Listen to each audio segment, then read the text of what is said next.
Class 8th, Chapter 13, 5th part. The case of moon and outer space. Children, in the previous video, we have seen that sound cannot travel through vacuum. Now we have to discuss about moon and the outer space. The moon has no air or atmosphere at all. It is all vacuum or empty space on the surface of moon. Sound cannot be heard directly on the surface of moon because there is no air on the moon to carry the sound waves or sound vibration. Similarly, there is no air or any other gas in outer space to carry sound waves. It is all vacuum due to which sound cannot be heard in outer space also. Children, you are seeing pic.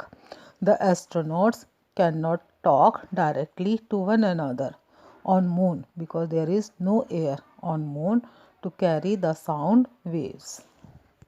Thus, the astronauts who land on moon or walk in outer space are not able to talk directly to one another. They talk through wireless sets using radio waves. This is because radio waves can travel even through vacuum. Now for your information, inside box. In Beauty Queen contest, the finalists are made to stand inside a glass room. When one among them is asked the question, this is so because the glass room is so designed that it cannot allow any sound from outside to get inside. People are able to see contestants standing inside the glass room, but no sound is heard. Sound can travel in solid, liquids, and gases. Sound, this is a form of energy, is produced by a vibrating body. The vibrating body transfers its energy to the neighboring molecules in the medium, which in turn pass on their energy to the other molecules. In solids, in villages which are near to railway station, young children are seen to keep their ears on the rails and predict the arrival of the train. The rumbling sound indicates the arrival of train. If a train is very far away from us, we cannot hear its sound through the air. But by putting our ear to the railway line, we can hear the sound of the coming train even if it is quite far away. This is because sound waves travel very fast in solid. Their speed in steel is around 5100 meters per second. Sound travels 15 times faster in steel than in air. Let us do some activities. Activity 11. Aim to show that sound can travel through solid. For this activity, materials require a table only. A table. Now procedure or method. Place one of your ears on a table and close the other ear with your hand.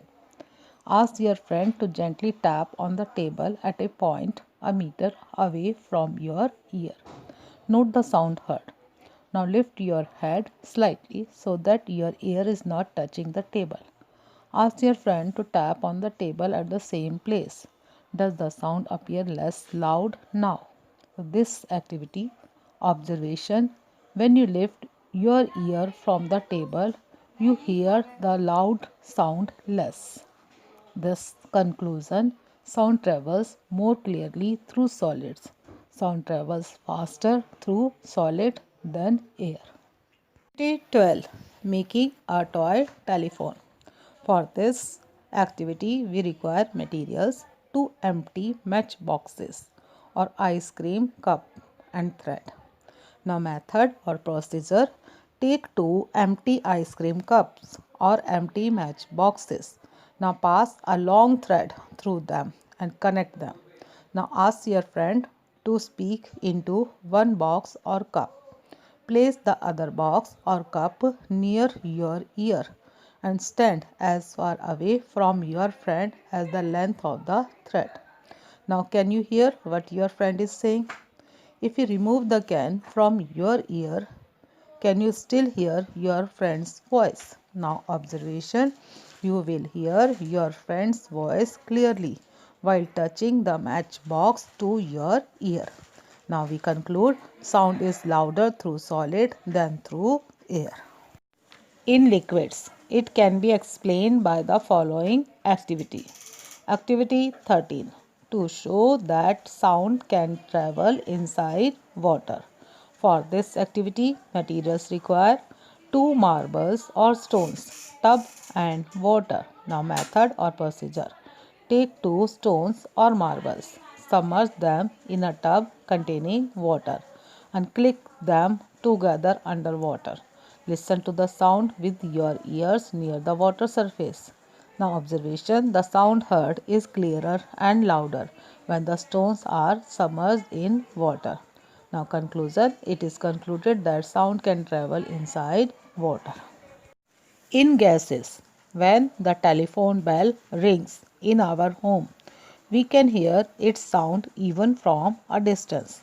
In this case, the sound of ringing bell travels to us through the air in the room, which is a gas or rather a mixture of gases. Children, you know about air. Air is a mixture of many gases. When we talk to a person standing near us, then the sound of our voice travels to the other person through the air around us. The sound of radio, television, motor cars, buses, trains, aeroplanes, and chirping of birds all travel through the air and reach our ear. When tuning fork is hit on a rubber pad, its prong begin to vibrate. And vibrate means they are moving back and forth. The back and forth vibration of the prongs also cause the air molecules to vibrate. As the prong of the tuning fork stretches outwards and inwards, the air molecules nearby are alternately compressed and allowed to expand. Means they compress and expand accordingly as the prong stretches outwards and inwards. This forms a wave of vibration which we hear as sound. The air molecules don't move from the tuning fork to our ear. Only the wave of the sound move. When an object vibrates and produces sound, then the air layers around it also vibrating in exactly the same way and carry sound waves from the sound producing object to our ears. The transmission of the sound through air. There is no actual movement of air from the sound producing body to our ear. The air layers only vibrate back and forth and transfer the sound energy from one layer to the next layer till it reaches our ear. All these observations show that sound can travel through air, which is a gas. Children, in the pic you are seeing how the sound produced by the tuning fork reaches to our ear. Tuning fork, this start vibrating back and forth, and as a result the air surrounding the tuning fork compressed. Compressed means air molecules come closer and the surrounding air also expand. Expand means the air molecules, air particles, they are at distance. They are far from each other. And in this way, the compression and rarefaction when the air is expanding. So this produces alternately and the vibration reaches to our ear. Air molecules, they don't leave their place, they only vibrate.